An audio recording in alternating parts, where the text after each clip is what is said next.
नमस्कार दोस्तों, जय हिंद, जय भारत। दोस्तों, आज हम इस वीडियो में जानेंगे हिंदी विषय से जुड़ा हुआ पाठ 1, जिसका नाम है दो बैलों की कथा। इससे संबंधित प्रश्न मध्य प्रदेश की बोर्ड व लोकल परीक्षाओं में पूछे जाते हैं कक्षा 9वीं में। ठीक है ना, कक्षा 9वीं में पूछे जाते हैं, इसलिए आपको ये वीडियो ध्यानपूर्वक देखना चाहिए और नोट करना चाहिए। दो बैलों की कथा, ये गद्य खंड का पहला पार्ट है ये, ठीक है ना, और ये कृतिका में है ये पाठ। दो बैलों की कथा पाठ के लेखक हैं मुंशी प्रेमचंद। ठीक है ना, कौन है लेखक? मुंशी प्रेमचंद। दो बैलों की कथा गद्य की कौन सी विधा है ये? कहानी, है ना। कहानी का प्रकार क्या है? सामाजिक, यानी कि एक सामाजिक कहानी है, समाज से जुड़ी हुई कहानी है। पहला बिंदु है इसमें, दोनों बैल झूरी काछी के थे, यानी जो दोनों बैल थे वो किनके थे? झूरी काछी के। दूसरा है, दोनों बैलों का नाम हीरा मोती था। दोनों बैलों का नाम क्या था? हीरा मोती। तीसरा है, दोनों बैल पछाई जाति के थे। कौन जाति के थे? जो जाति होती है गाय बैलों की भी अलग अलग, पछाई जाति के थे। चौथा है, बैलों की जोड़ी को गोई कहते हैं। समझ में आया आपको? इन्हें बैलों की जोड़ी को क्या कहते हैं? गोई कहते हैं। पांचवा है, झूरी ने दोनों बैलों को अपने साले गया के यहाँ भेज दिया था, क्योंकि उसकी जो पत्नी थी वो दिन भर चिल्ला चोट करती थी बैलों को लेकर। तो झूरी ने दोनों बैलों को अपने साले गया के यहाँ भेजा था। तो साले का नाम क्या था? गया।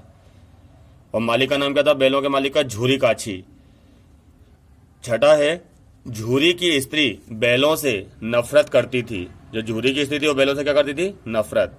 सातवां है, मोती गुस्सैल था और हीरा नरम दिल था, यानी कि मोती जो बैल था उसे बहुत गुस्सा आता था और हीरे को, जो हीरा बैल था, उसे गुस्सा कम ही आता था।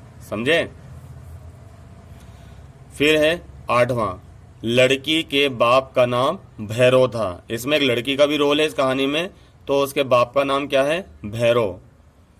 नवा है, लड़की बैलों को रोज 2 रोटी खिलाती थी। कितनी रोटी खिलाती थी वो? 2 रोटी। 10वां है, गाय बैलों के झुंड को रेवड़ कहा जाता है, यानी गाय बैलों का झुंड जब वो आपस में चढ़ते हैं झुंड में, तो क्या कहते हैं उस झुंड को? रेवड़। 11वां है, लड़की की सौतेली माँ लड़की को मारती थी, यानी कि लड़की की पहली माँ मर चुकी थी और दूसरी माँ उसे मारती थी। 12वां, हीरा ने कहा था औरत जात पर सींग चलाना मना है। ठीक है ना, यानी कि कई बार जो मोती बैल था उसने बोला था इसको मार डालूं, इस औरत को मार डालूं, तो हीरा ने कहा औरत जात पर सींग नहीं चलाते, उन्हें मारना बेकार है, क्योंकि हमारे शास्त्रों में ऐसा ही लिखा है। 13वां, एक सप्ताह तक दोनों बैल कांजी हाउस में बंधे रहे। कांजी हाउस मतलब बाड़ा, जहां पर आवारा जानवरों को बांधा जाता है, रखा जाता है। तो एक सप्ताह तक दोनों बैल कांजी हाउस में बंधे रहे। 14वां है, प्रेमचंद का मूल नाम धनपत राय था। क्या नाम था इनका? धनपत राय। 15वां है, प्रेमचंद जी की अक्षय कृति है गोदान। क्या है? गोदान। 16वां है, प्रेमचंद की रचनाओं में हमें पूंजीपतियों का विरोध देखने को मिलता है, यथार्थवादी दृष्टिकोण देखने को मिलता है।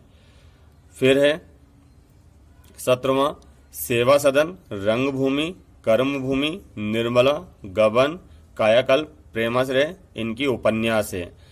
और गोदान को तो कृषक जीवन का महाकाव्य कहा जाता है। 18वां है, हंस, माधुरी, जागरण पत्रिकाओं का इन्होंने संपादन किया है। कौन कौन सी पत्रिकाओं का?